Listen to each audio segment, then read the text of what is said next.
Welcome to Donmar TV News Channel. Pero kitang-kita mo talaga na sa hirit ni Robredo at saka ni Lacson, halatang sabi ko nga, ano ba, tuta ba kayo ng kano? Bakit? Bakit parang biglang lahat ng prinsipyo ninyo sa buhay nawala nung bumanat si Pangulong Duterte na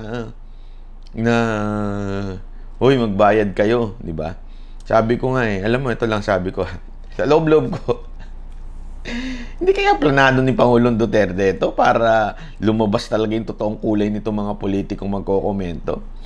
Kasi syempre, you have to understand, tingnan yung mabuti yung senaryo. Pag may sinabi si Pangulong Duterte, laging magkasama yung mga makakaliwa at saka yung mga oposisyon. So if you have to think on how are they going to be separated, pagbanggain mo yung prinsipyo nilang pareho, di ba? Ang prinsipyo kuno nga itong mga makakaliwang grupo tuta ng kano ang Pilipinas, tuta ng kano, di ba ganyan? So sundin mo yun, pero babanatan mo. So parang ganoon ang ginawa ni Pangulong Duterte. Hindi naman sa sinunod niya yung sinasabi ng mga makakaliwa. Ngunit, bumanat siya ng sarili niya with the same kind of approach na parang, oy, Amerika, magbayad kayo, O, ganyan, di ba? O ngayon, malalaman mo ngayon kung sino dito ang tuta ng Amerikano. Kasi talagang bigla silang maghihiwalay na ngayon. Kasi yung imposible naman itong mga kaliwang grupo, sabihin nila, mali ka pa rin, Pangulong Duterte, tamo nga, tahimik nga sila di ba? Tahimik sila. O kung meron man silang ihihirit, sigurado ako, ihihirit nila yan. Sana pati sa China ganon, di ba? Alam mo naman yung mga yan. Pero at least ngayon, kitang-kita mo na, umangat itong dalawang oposisyon na makikita mo talaga na walang, ako sa tingin ko lang wala talagang logic, walang brains. Kasi ang simple lang naman una, di ba, sinabi natin kanina na itong mga ito, alam mo yun, it's either wala talagang alam sa mga pangyayari, kasi alam nyo, ganito yan lagi nyo lang tatandaan, the president has more information than these oppositions, than these senators, than this congressman, than anyone else, particularly sa bansa natin in political arena. Bakit? Siyempre, nandyan ang intelligence, nandyan lahat sa kanya ang kaalaman, nandyan lahat ng information. Tulad nga nito, ang dami niyang sinabi, di ba? Ang dami niyang sinabi na magugulat ka, oo nga, tama nga naman. Pe-play natin yan. May tanong ako sa iyo. Paano ko... Yung tingin ni Pangulong Duterte, nakaka-insulto na agad. Tingnan niyo yung tingin niya kaya, paano ganyan kaya, Siguro, diyan pa lang, dapat ka nang malaglag sa upuan mo, Leni Robredo. Mag-antay-antay ka na, mag-abang ka na sa banat, yung Pangulong Duterte, ha? Alam ko na alam mo at alam ko ang sagot. Pero tatanungin lang kita nito. Kaya ikaw yung press secretary. Ikaw yung sasagot. Pero kung masagot natin ngayon, anong masabi mo sa statement ni Robredo pati ni Lacson regarding itong BFA na sinabi ko, if they want the BFA to continue, they pay. Itong dalawa, in short, si Robredo said that I was extorting money from it's like extorting money from a friendly country. Yan. Wait lang. And so with Lacson, sinabi niya na ganito, but I think that yung tawag nito, hindi ko kasi alam yung text nito, ano ba tawag ng isa, yung ayan papakita ko sa inyo yung sinabi ni Robredo. Ayan, okay, ang sabi niya, nakakaya na parang nag-extort tayo, ini-extort daw natin ng Amerika, kapag sinabi nating ayaw nating i-renew yung BFA, ilatag natin kung bakit. Ipakita natin bakit hindi siya nakakabuti sa atin. Hindi yung pera yung konsiderasyon. So parang sinasabi, mukhang pera ang paninindigan ng ating Pangulo para sa ating bayan laban dito sa Amerika. Yung paninindigan daw ni Pangulong Duterte, ang dating mukhang pera o kaya extortion. Abay, napakatinding paratang yan, madam. Okay? Hindi maganda yan. Mag-issue ka ng statement dyan. Wala akong alam yan kasi na marunong. Na it was deleted. Anong masasabi mo sa ano? Well, Mayor, yung kay Lacson daw na dinilit din niya, parang pinalitan ata. Okay. sinagot ko po sila kanina sa aking press briefing. Ang sinabi ko, sa larangan ng international law, meron po tayong prinsipyo na a state can incur state responsibility kapag pinayagan niyang gamitin yung teritoryo niya sa isang pamamaraan na makakasira sa ibang estado. Sa ngayon po, in-explain ko ang polisiya natin, independent foreign policy, lahat kaibigan, wala tayong kalaban. Pero dahil sa presensya po ng mga tropang Amerikano, O yan, linawin natin ha. Lahat ho, kaibigan, wala tayong kalaban. Yan ho, ang patuloy na in terms of tayo ni Pangulong Duterte pagdating ho dyan sa gulo, dyan sa pinag-aawayang island, ang paninindigan ho ng ating Pangulo, wala ho tayong kalaban, lahat to ay kaibigan. Malinaw ho yan ha. Kasi yung nagpipilit dyan na kesyo ganyan-ganyan sa China, Amerika. Wala ho. Mas mabuti pang kaibigan natin ang lahat kaysa sa kaaway, may kaaway tayo. Yan ho ang tamang paglalaro. At alam nyo ba, ito makinig kayo ng mabuti. Sabi ko nga ang ganda ng posisyon. Alam nyo ba na biblical ho yan? Ito, wala akong biro ito, pero totohanan ito. Dito ko maintindihan why we are blessed as a nation somehow in terms of getting, sa totoo lang, kasi sinasabi nila mahirap tayo and we're cursed kasi ganito nang no. Remember, it doesn't, even the Israelites, they were oppressed at that time, mahirap sila ganyan-ganyan, and yet the blessing was there. One of the reasons sa tingin ko bakit we are somehow blessed, it's because of our president is hindi yung hindi yung palaban. Okay? Peacemaker siya. Sabi nga, 'di ba, blessed are the peacemakers. Sa akin malaking bagay ito. Okay? Malaking bagay ito. Baka sabihin naman ng iba, 'di ba inaaway natin ang Amerika? Hindi ho. We are just applying what is supposed to be sa pinag-usapan. Okay? Hindi ho yung pag-aaway. Okay? Baka akala ng iba pa. Ito ang paninindigan ng ating Pangulo, kaibigan sa lahat. 'Di ba? Alam mo, the president knows how to to negotiate. Minsan maniningil, minsan pupurihin, minsan maninindigan, minsan tahimik lang. Yun ang art of war, sabi nga. sa Pilipinas at nagkaroon ng hidwaan sa panig ng China at ng Pilipinas, sigurado po tatargetin natin ng Amerika ang teritoryo natin, ng China ang teritoryo natin, dahil pinayagan natin ang presensya ng mga Amerikano at kanilang sandata dito sa Pilipinas. Yon, okay. That's the first point. Okay.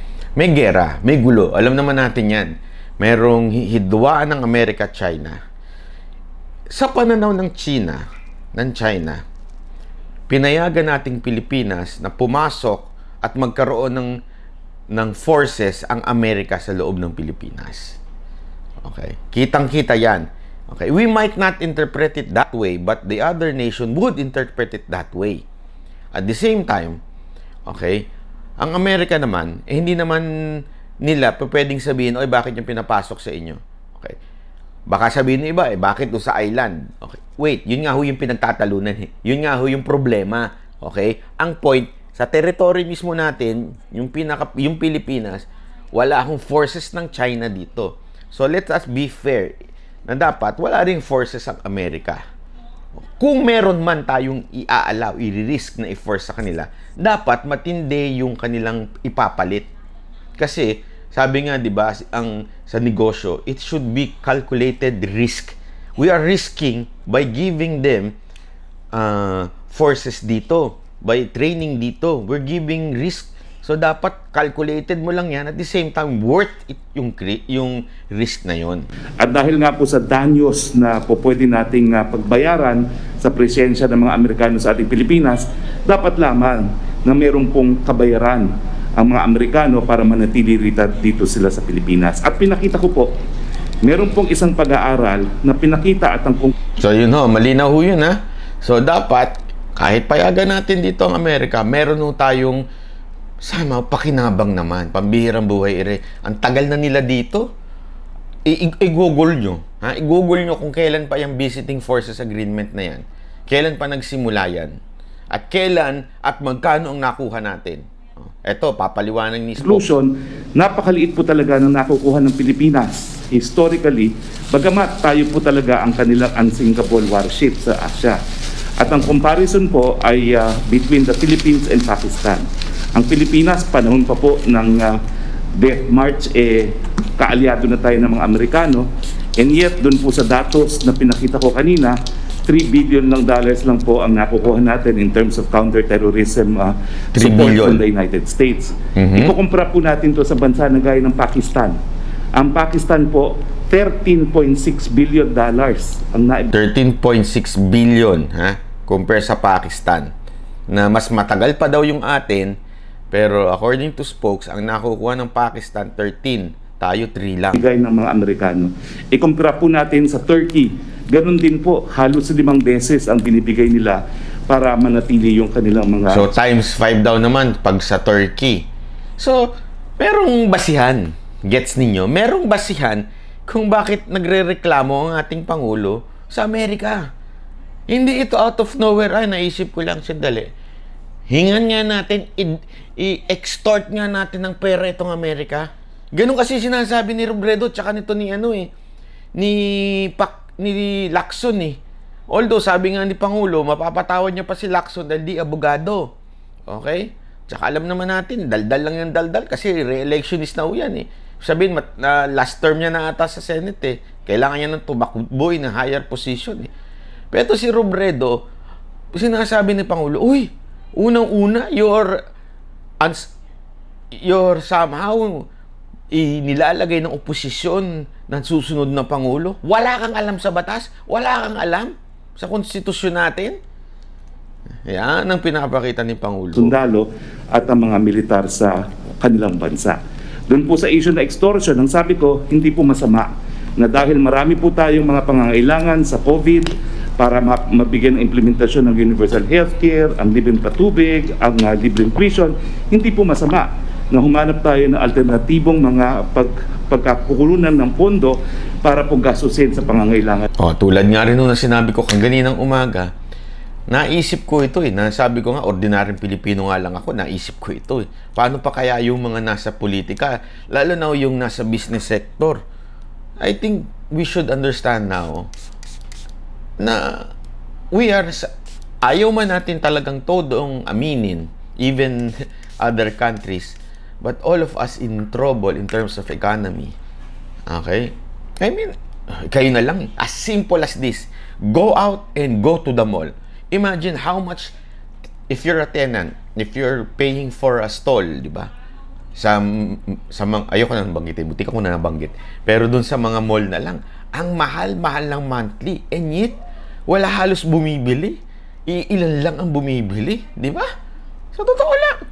Sabihin, how are we going to survive as a nation? So, the president is thinking how to get money in such a way na ito'y tama at naayon sa ating batas ng ating mga kababayan, at hindi po yan extortion that is advancing the national interest. Yun. Alam mo, ito ha, kudos to Spokes Roque, you're the man. Kasi agad-agad mong nilabas yung information nung, ang galing-galing, ito. Alam mo, sorry ha, sorry, pero ito totoo. I think you deserve na maging vice president kaysa kay Robredo. Sa totoo lang ha. Kasi, alam ko bakit? Baka kasi akala ninyo si Spokes under ng PCO. Hindi ho, separate ho yan. Okay? Separate, basta medyo magulo kasi yung yung distinction. Pero separate pong opisina ng Spokes itong Office of the Spokesperson at saka yung PCOO.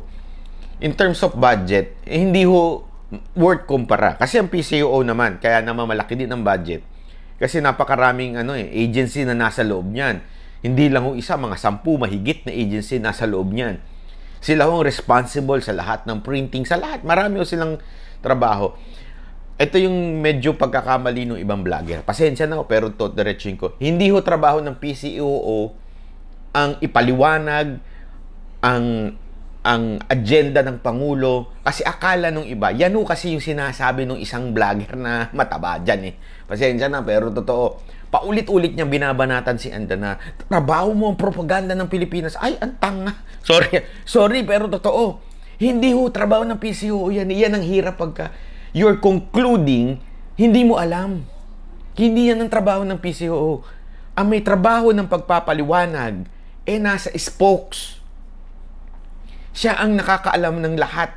Sa kanya dumadaan lahat. Di ba paulit-ulit niya nga sinasabi nun? If there's a official statement from the president, it's only me.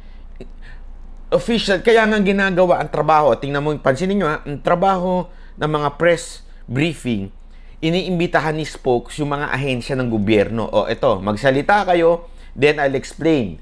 Magsalita kayo ang mga bago nyong polisiya, then I'll explain. Sinasama yun ni ganun ho ang trabaho ng Office of the Spokesperson o yung Office of ni Roque. Ganun ho yun. Hindi ho yan trabaho ng PCOO. And, sorry magaling si Spokes. Yun talaga. Hello-blog ko nga siguro naman, in terms of budget, napakalayo ng budget ng opisina ni Spokes kaysa kay Leni Robredo. And yet, mas marunong mag-research ang tao ni Spokes. Dapat Spokes, ikaw na lang ang Vice President. Yung Vice President natin, mahina na nga yung alam mo na, mahina na nga yung jutak. Hindi pa marunong gumamit ng researcher. Di ba? At the same time, abogado pa. Alam mo, ito si Spokes. Kaya dapat, sa akin lang dapat talaga, ito ang tumakbong Vice President o kaya Senator Di ba? Ilang ang akin.